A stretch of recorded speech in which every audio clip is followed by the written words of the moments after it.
Au commencement, il n'y avait rien, la terre était informe et vide, et l'obscurité couvrait la surface de l'abîme. Mais l'Esprit de Dieu planait au-dessus des eaux. Alors, par un acte de pure volonté et de parole souveraine, Dieu a parlé.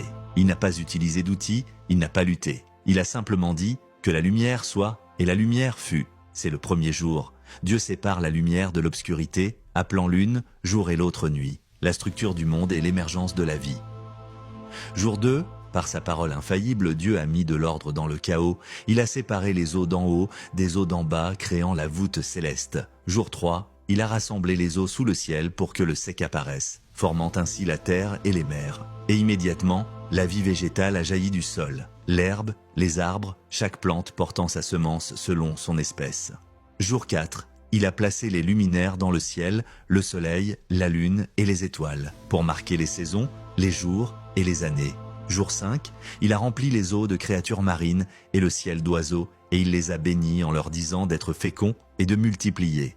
Le 6e jour marque l'apogée, le sommet de son œuvre. Dieu dit « Faisons l'homme à notre image, selon notre ressemblance ». Il a formé l'homme avec la poussière du sol et a soufflé dans ses narines un souffle de vie, et l'homme devint un être vivant.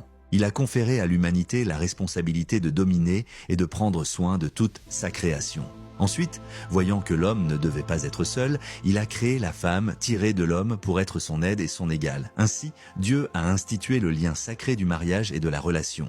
Dieu regarda alors tout ce qu'il avait fait, et voici, cela était très bon. Le repos de Dieu est notre mission. Le 7e jour, l'œuvre de Dieu étant achevée, il s'est reposé. Il a béni et sanctifié ce jour, nous donnant ainsi le modèle du sabbat, un temps de pause et de reconnaissance. Cette histoire nous rappelle 2 vérités essentielles, chers fidèles. La souveraineté de Dieu, tout ce qui existe provient de sa parole et de son plan parfait. Notre dignité, nous ne sommes pas le fruit du hasard, mais des êtres créés à l'image de Dieu, dotés d'une valeur et d'une mission éternelle, le connaître, l'aimer et le servir dans le monde qu'il nous a confié.